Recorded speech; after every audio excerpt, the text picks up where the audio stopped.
இன்னைக்கு நவம்பர் 2ஆம் தேதி சண்டே. எப்பயும் போல நம்ம சண்டே வீடியோ மார்க்கெட்டோட ஹைலைட்ட பேஸ் பண்ணியிருக்கோம். போன வாரம் என்ன நடந்துச்சு? என்ன ரியாக்ஷன் காமிச்சுச்சு நம்ம மார்க்கெட்டு? இந்த வாரம் நம்ம மார்க்கெட் என்ன ரியாக்ஷன் காமிக்கும்? அப்படிங்கிற பத்தி தான் வந்து பார்க்க போறோம். இந்த வாரம் வந்து பார்த்தீங்கன்னா 3ஆம் தேதியிலிருந்து 7ஆம் தேதி முடிய இருக்க போது. அதுல வந்து பார்த்தீங்கன்னா, நமக்கு ஹாலிடே இருக்கா? அப்படிங்கிறத வந்து செக் பண்ணணும். ஹாலிடே வந்து பார்த்தீங்கன்னா, ஒரு ஹாலிடே கண்டிப்பா இருக்கு. 5ஆம் தேதி வந்து பார்த்தீங்கன்னா, ஒரு ஹாலிடே இருக்கு. வெட்னஸ்டே வந்து பார்த்தீங்கன்னா, நம்ம ஸ்டாக் மார்க்கெட் வந்து குளோஸா இருக்க போது. மொத்தமே 4 நாள் தான் இப்போதைக்கு நம்ம மார்க்கெட் ஓப்பனா இருக்க போது. அந்த ஓப்பனா இருக்கிறதுல நம்ம நிஃப்டி 50 ஃப்ரைடே எப்படி க்ளோசிங் குடுத்துச்சு அப்படிங்கிறது வந்து பார்த்தீங்கன்னா, 0.6% நெகட்டிவ்ல வந்து க்ளோசிங் குடுத்திருக்கு. அதே மாரி நமக்கு பாஸ்ட் 5 டேஸ்ல கடைசி 5 நாள்ல வந்து பார்த்தீங்கன்னா, 0.65% கடைசி இந்த 2 நாள்ல தான் வந்து பார்த்தீங்கன்னா, மார்க்கெட் நல்லாவே வந்து கீழ விழுந்துச்சு. நம்ம சார்ட் படி பார்த்தோம்னா, இது ஓரளவுக்கு 26,000 மேல இருந்துச்சு. அதுக்கடுத்து 26,000 ஃபுல்லா வந்து கீழ விழுந்துருச்சு. 26,000 அப்படிங்கிற அந்த சப்போர்ட்ட வந்து பார்த்தீங்கன்னா, உடைச்சுட்டு வந்து மேல போ முடியல.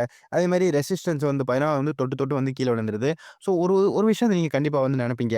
26,000 ஏன் அந்த 26,000 அப்படி என்ன பெரிய மேட்டரா? அப்படிங்கிறத வந்து பார்த்தீங்கன்னா, 26,000 கொஞ்சம் பெரிய மேட்டர் தான். ஏன்னா நம்ம நார்மலா வந்து கிரிக்கெட்ல வந்து பார்த்தீங்கன்னா, இப்ப யாராவது ஒரு ஹாஃப் செஞ்சுரி போடுறாங்கன்னா, நம்ம வந்து 50 வந்து கணக்கு போடுவோம். அப்படி இல்லாட்டி 100 வந்து போடுறாங்கன்னா, நம்ம வந்து செஞ்சுரி அப்படிங்கிற மாரி 100 வந்து கணக்கு போடுவோம். அந்த 100 அப்படிங்கிறது வந்து பார்த்தீங்கன்னா, ஒரு ரவுண்ட் ஃபிகர். அதே மாரி 50 அப்படிங்கிறது வந்து பார்த்தீங்கன்னா, ஒரு ரவுண்ட் ஃபிகர். அதே மாரி தான் நம்ம ஸ்டாக் மார்க்கெட்ல.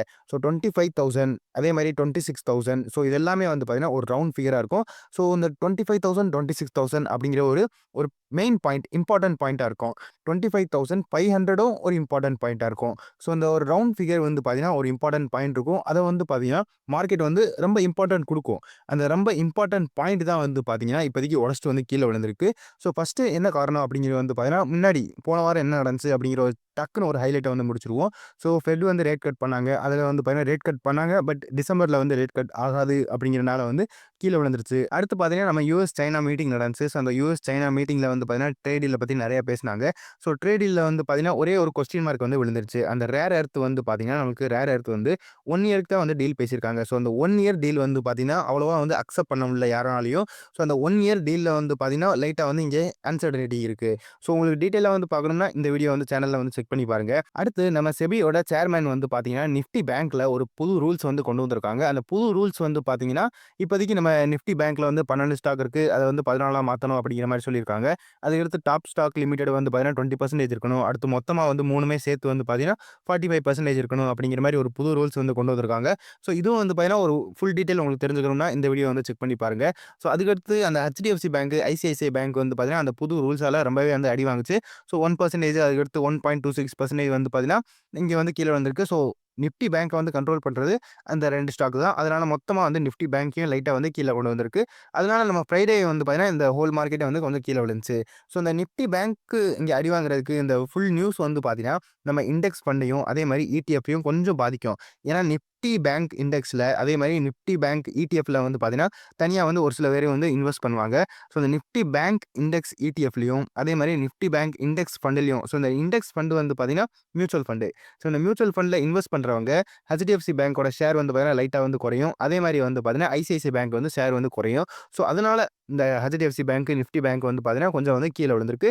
இது வந்து கொஞ்சம் நெகட்டிவ் பாயிண்ட்டா இருந்திருக்கு. அதுக்கடுத்து வந்து பார்த்தீங்கன்னா, போன வாரம் வந்து ஃபுல்லாவே வந்து பியர் கண்ட்ரோல்ல தான் மார்க்கெட் இருந்துச்சு. இந்த வாரம் வந்து பார்த்தீங்கன்னா, டவ் ஜோன்ஸ் வந்து ஃப்ரைடே வந்து 0.86 இல்ல 0.086% வந்து பாசிட்டிவ்ல வந்து குளோஸ் ஆயிருக்கு. மார்க்கெட் வந்து பார்த்தீங்கன்னா, ரொம்ப ஃப்ளாட்டா வந்து குளோஸ் ஆயிருக்கு. அதேமாரி நாஸ்டாக் வந்து பார்த்தீங்கன்னா, 0.61% இது வந்து பார்த்தீங்கன்னா, ஓரளவுக்கு கொஞ்சம் 0.5% வந்து மேல இருந்து குளோஸ் ஆயிருக்கு.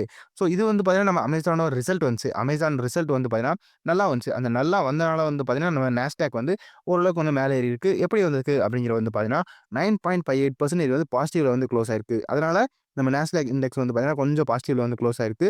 அதுக்கு என்ன காரணம் அப்படிங்கிறது வந்து பார்த்தீங்கன்னா, ஏஐ பவர் வந்து பார்த்தீங்கன்னா, அந்த கிளவுட் இன்ஃப்ராஸ்ட்ரக்சர் வந்து பார்த்தீங்கன்னா, நம்ம அமேசானோட ரெவென்யூ வந்து நல்லாவே வந்து ஏத்திருக்கு. ப்ராஃபிட்டையும் வந்து பார்த்தீங்கன்னா, நல்லாவே ஏத்திருக்கு. அதனால நம்ம அமேசான் ஷேர் வந்து பார்த்தீங்கன்னா, இன்னுமே நல்லாவே வந்து குரோ ஆயிருக்கு. ஏஐ வந்து பார்த்தீங்கன்னா, இனிமே வந்து சின்ன சின்னதா வந்து பார்த்தீங்கன்னா, குரோ ஆகிக்கிட்டு தான் இருக்கு.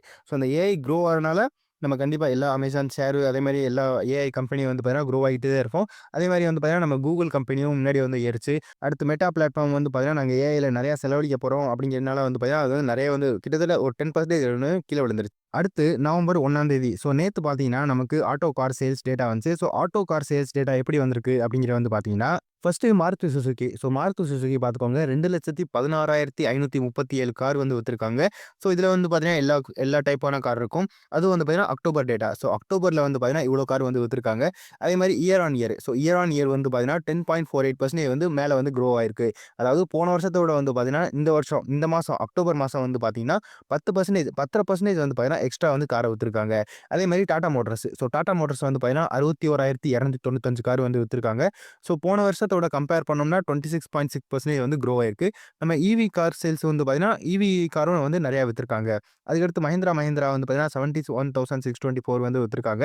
ஸோ அத வந்து பார்த்தீங்கன்னா, நம்ம போன இயரோட 31% வந்து குரோ ஆயிருக்கு.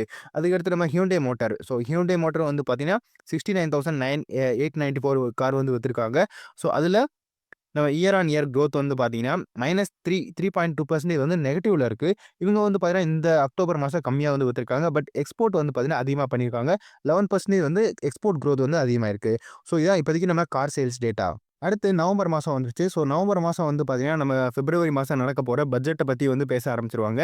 ஸோ ஒரு சில பேர் வந்து பார்த்தீங்கன்னா, சஜஷன் குடுக்க ஆரம்பிச்சுருவாங்க. ஸோ இத பத்தி ஏதாவது சஜஷன் பண்ணுங்க. ஸோ இத வந்து பட்ஜெட்ல நம்ம வந்து சேர்த்துக்கலாம். இத வந்து பட்ஜெட்ல சேர்த்துக்கலாம் அப்படிங்கிற மாரி வந்து பார்த்தீங்கன்னா, ஒரு சின்ன சின்ன நியூஸ் வந்து வந்துகிட்டே இருக்கும். ஸோ அத வச்சு வந்து பார்த்தீங்கன்னா, நம்ம ஒரு சில ஸ்டாக் வந்து மேல ஏறும். ஒரு சில ஸ்டாக் வந்து கீழ இறங்கும்.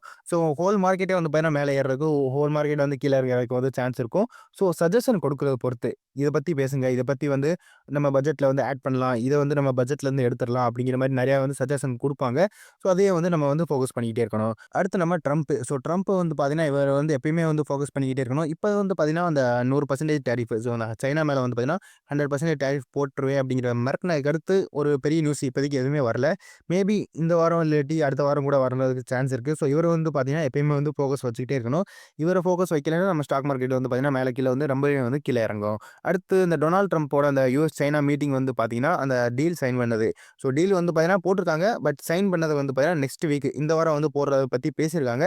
ஸோ டீல் சைன் பண்றத பத்தி வந்து நம்ம வந்து ஃபோக்கஸ் பண்ணி வச்சுக்கணும். அடுத்து பார்த்தீங்கன்னா, நம்ம future and option. So future and ஆப்ஷன்ல வந்து பார்த்தீங்கன்னா, நம்ம வீக்லி எக்ஸ்பைரி பேன் வந்து நடக்க போகுது அப்படிங்கிற பார்த்தீங்கன்னா, நெறையா வந்து அந்த செபி வந்து நெறையா நாளா வந்து பேசிக்கிட்டே தான் இருக்காங்க. ஸோ வீக்லி எக்ஸ்பைரி பேன பத்தி நாங்க வந்து கன்சல்டேஷன் பேப்பர் வந்து கொண்டு வரப்போறோம் அப்படிங்கிற மாரி சொல்லிட்டே இருந்தாங்க. பட் அதுக்கடுத்து நம்ம ஃப்ரைடே வந்து பார்த்தீங்கன்னா, ஸோ செபி சீஃப் வந்து என்ன சொல்ட்டாரு, "cannot just shut down weekly FNO expiry" அப்படிங்கிற மாரி சொல்ட்டாங்க. ஸோ டைரக்ட்டா அவரே வந்து சொல்ட்டாரு. எஃப்என்ஓ எக்ஸ்பைரி வந்து பார்த்தீங்கன்னா, ஷட் டவுன் பண்றது ரொம்ப கஷ்டம். உடனே வந்து ஷட் டவுன் பண்ணிற முடியாது. அதனால வந்து பார்த்தீங்கன்னா, நம்ம பிஎஸ்சி ஷேர் வந்து நல்லாவே வந்து மேலே ஏறிருச்சு. ஸோ அவர் என்ன சொல்லியிருக்காரு அப்படிங்கிறத பாருங்க. ஸோ அவர் பேர் வந்து பார்த்தீங்கன்னா, துஹின் காந்தா பாண்டே. அவர் வந்து என்ன சொல்லியிருக்காரு, "நாங்க வந்து எஃப்என்ஓ ட்ரேடிங்க பத்தி டேட்டா வந்து கலெக்ட் பண்ணிட்டே தான் இருக்கோம். மேபி ஃபியூச்சர்ல ஏதாவது நடக்கிறதுக்கு சான்ஸ் இருக்கு." அப்படிங்கிற அவரு வந்து சொல்லல. பட் அவர் வந்து டேட்டா வந்து கலெக்ட் பண்ணிட்டே இருக்காரு அப்படிங்கிற வந்து சொல்லியிருக்காரு. ஸோ இப்போதைக்கு நம்ம எஃப்என்ஓ வீக்லி எக்ஸ்பைரி வந்து பார்த்தீங்கன்னா ஆகாது. இது வந்து அவரே வந்து டைரக்ட்டா வந்து சொல்லிட்டாரு. ஸோ அதனால நம்ம நிஃப்டி கேபிட்டல் மார்க்கெட் வந்து பார்த்தீங்கன்னா, ஓரளவுக்கு நல்லாவே வந்து மேலே ஏறுச்சு. ஸோ நிஃப்டி கேபிட்டல் மார்க்கெட்ல வந்து பார்த்தீங்கன்னா, ட்ரேடிங் ஸ்டாக்ஸ் இருக்கும், இன்வெஸ்டிங் ஸ்டாக்ஸ் இருக்கும்.